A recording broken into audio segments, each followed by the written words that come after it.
এয়া আমাৰ বিশ্বনাথ সমষ্টিৰ সভাপতি ডাঙৰীয়া মানচাও ডক্টৰ ৰঞ্জন গগৈ আৰু লগত আছে বিশ্বনাথ জিলাৰ সম্পাদক চিত্তৰঞ্জন বৰুৱা ডাঙৰীয়া আৰু আমাৰ কেন্দ্ৰীয় সমিতিৰ সাংগঠনিক সম্পাদক মানচাও অৰুণ বৰফুকন। আমি আজি আহিছোঁ এই বিশ্বনাথ সমষ্টিৰ অসমৰ প্ৰথম জৰীপ কাৰ্যসূচী আমি আগবঢ়াবৰ কাৰণে। গতিকে আমাৰ মানচাও ৰঞ্জন গগৈ ডাঙৰীয়াই দুআষাৰ আগবঢ়াব। আমি বিশ্বনাথ সমষ্টি যিখন আহোম জাতীয় মহাসভাৰ সমষ্টি কমিটি, সেই সমষ্টি কমিটিখনে অসমৰ আহোম জাতীয় মহাসভাৰ সন্মানীয় সভাপতি সুন্দৰজ্যোতি লাহনৰ নিৰ্দেশ মৰ্মে এটা জৰীপ কাৰ্যসূচী হাতত লৈছোঁ।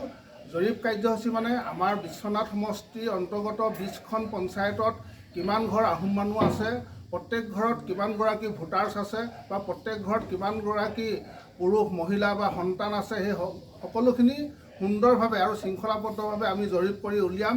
আৰু সেই জৰীপ কাৰ্যসূচী আজি সন্মানীয় সভাপতি ডাঙৰীয়াই উদ্বোধন কৰিছে।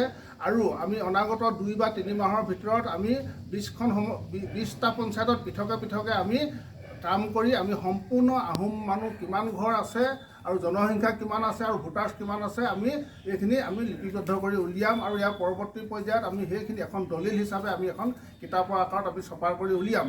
এইকাৰণে আমি এই কামটো কৰিছোঁ যাতে আমাৰ জ্ঞাতি ভাইসকলক আমি অনাগত যিকোনো সময়তে শুভ মুহূৰ্ততে হওক বা অশুভ মুহূৰ্ততে হওক আমি সহজে লগ কৰিব পাৰোঁ। কাৰণ প্ৰত্যেক ঘৰ ফেমিলি আমাৰ ফোন নাম্বাৰ থাকিব, তেখেতলোকৰ নাম থাকিব, সেই সকলোখিনি আমি লিপিবদ্ধ কৰি উলিয়াম। আৰু প্ৰত্যেক ঘৰ আহোম মানুহৰ প্ৰত্যেক ঘৰতে আমি এখন কিতাপ আমি ৰাখিম। আৰু কিবা আপদে বিপদে কিবা দুখ কষ্ট হ'লে যাতে আমাক সহজে আমাৰ জ্ঞাতি ভাইসকলক লগ কৰিব পাৰে বা ফোন কৰি মাতিব পাৰে, তাৰ ব্যৱস্থা আমি কৰিছোঁ। আৰু ইয়াৰ পৰৱৰ্তী পৰ্যায়ত ঠিক তেনেধৰণে আমি আমাৰ সভাপতি মহোদয়ক আমি অনুৰোধ কৰিম যাতে বাকী সমষ্টিবিলাকো